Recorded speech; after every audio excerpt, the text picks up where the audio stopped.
je vous propose de calculer l'intégrale de 0 à 1 de x e puissance moins x dx. Pour calculer ce type d'intégrale, je vais faire une intégration par partie. Alors, pour mon intégration par partie, je vais poser u de x égale x et v' de x égale e puissance moins x. Vous verrez un petit peu plus tard pourquoi j'ai fait ce choix. Alors,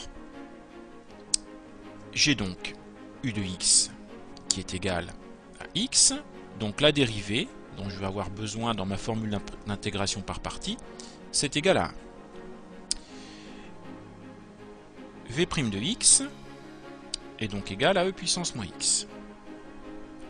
Je cherche maintenant v de x, c'est-à-dire que je cherche une primitive de la fonction qui à x associe e puissance moins x.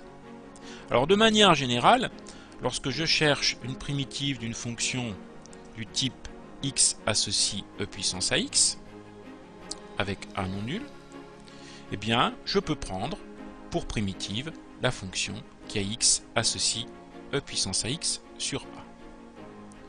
Ici, petit a est égal à moins 1, donc une primitive, ça pourra être moins e puissance moins x.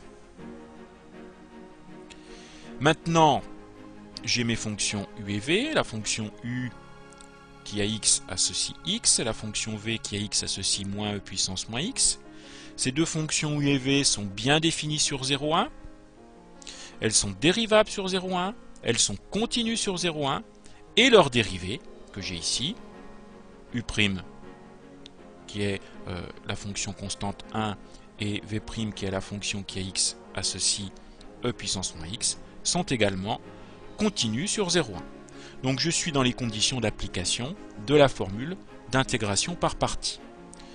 Je rappelle cette formule, l'intégrale de 0 à 1 de u de x, v' de x dx est égale à u de x que multiplie v de x pris entre 0 et 1, moins l'intégrale de 0 à 1 de u' de x, v de x dx.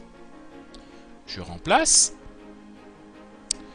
U de x, c'est x. V de x, c'est moins exponentielle moins x. Donc je devrais prendre tout ça entre 0 et 1. Moins l'intégrale de 0 à 1.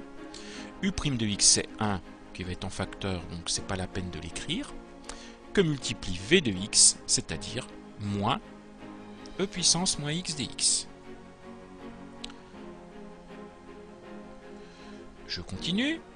Alors, quand je vais remplacer x par 1 dans l'expression qui figure ici dans le crochet, je vais obtenir une fois moins e puissance moins 1, c'est-à-dire moins e puissance moins 1. Quand je vais remplacer x par 0, ça va faire 0, donc je laisse comme ça. Les deux signes moins qui sont ici, eh bien, je peux transformer ça en signe plus, donc ça me donne plus l'intégrale de 0 à 1 de e puissance moins x dx. Vous voyez pour quelle raison j'ai posé u de x égale x.